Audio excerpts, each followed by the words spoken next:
Melbourne United coach Dean Vickerman knew his team had reached a plateau of sorts following their thrashing at the hands of Perth Wildcats last game. So, faced with the FIBA international break and 2 weeks until their next game, Vickerman decided to put his players into uncomfortable situations. He wanted them to show some fight, deal with physicality and handle adversity, so he sent the team to do a boxing session and an MMA wrestling session.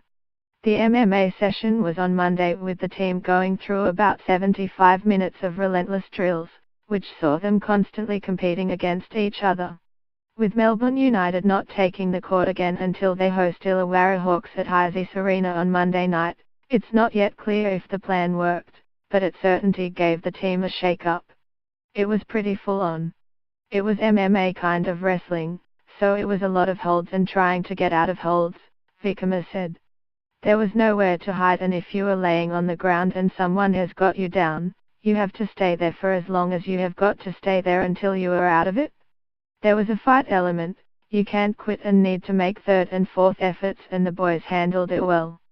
There was some significant injury risks in turning his squad over to an experienced wrestling coach mid-season, but Vickerman knew the team needed a serious jolt following the 91-59 loss to the Wildcats in Melbourne. In some ways it was like we needed a fight in practice or something to assess where this group is character-wise, and we got that in this different form, Vickerman said. It just felt like in the whole pre-season up to now that whenever we did something well there was a little bit of a let-off.